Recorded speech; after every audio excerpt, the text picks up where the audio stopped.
Illuminate me about our first gaming news story, Paul. Like I said, Amazon introduced a set-top box. We've heard all about it. Now it's an actual thing. They're trying to take over your living room.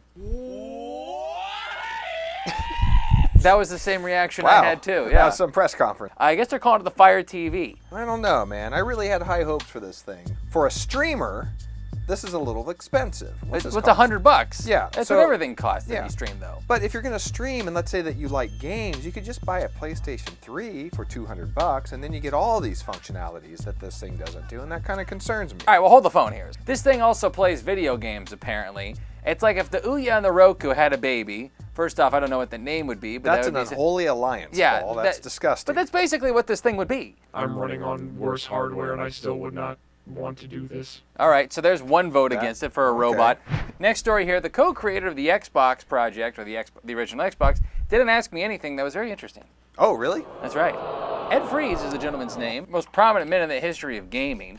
He didn't ask me anything technically on Yably, which I've never heard of before. Well, it's actually a far superior format than the Reddit Ask Me Anything, which turns into a giant wall of text that defeats you and crits you for like 5,000 hit points. Yeah. So here's one question that was asked of him. How do you feel about this console generation so far?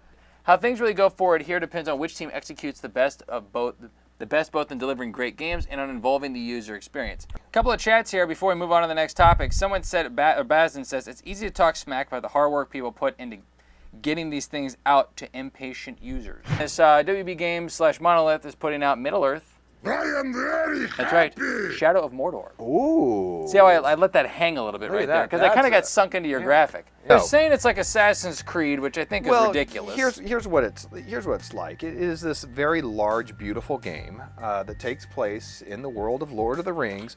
And the reason they're saying it's a little bit like Assassin's Creed, and I would say it's a little bit like that mixed with Batman combat gameplay.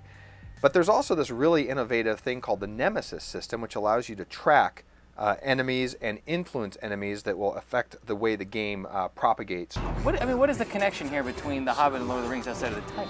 Well, it's a rich mythos that allows people to go get their Lord of the Ring fix in a controlled environment where you're not actually getting killed by orcs, Paul. It's called fantasy gameplay. Ah, well, check me out. Yeah. Is this NBA 2K14? No. But the Nemesis, I will say this. There are some innovative things that are happening in this next-gen game that if they do them correctly are pretty cool. You can essentially, the game experience from what I understand that I have versus the one that Paul will have could be completely different because some of the bosses and some of the characters, the enemies that you encounter are procedurally generated in a sense. Yeah, well, it's next generation for you. It was just already to get good there, I think, wasn't it? It was. So he's got a head in his hand, broken sword in there. I mean, it looks like a fun game for sure. It looks like a great game. It's coming out in October. Yeah, so it's going to be either 7th. that or a Batman, I guess, folks. Cross-platform. Yeah. The next story here is about Amazon is also introducing Metacritics into their video games. Oh, what the devil does this mean? Well, this means basically, if you look at the graphic, it says Metacritics plus Amazon equals.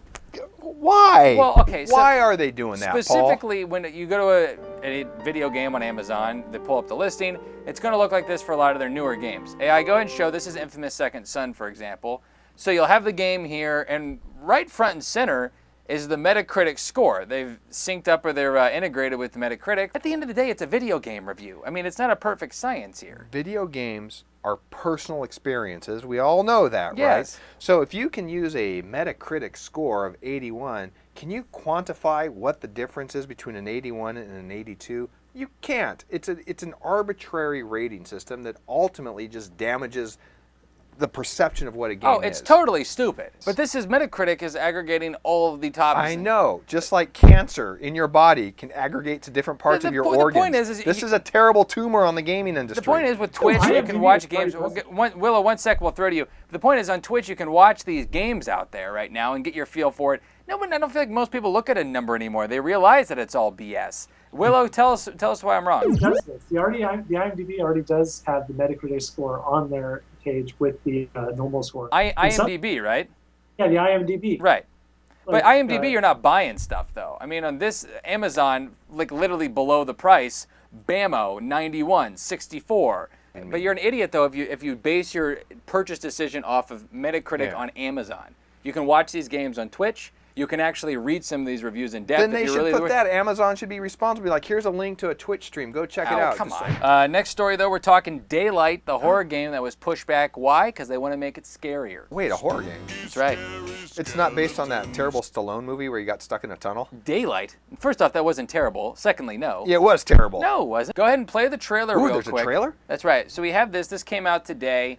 It was supposed to launch the 9th, but I think they've pushed it back to the 29th of April. 29th, I yeah. will not be scared by this. Yeah, so here's the business.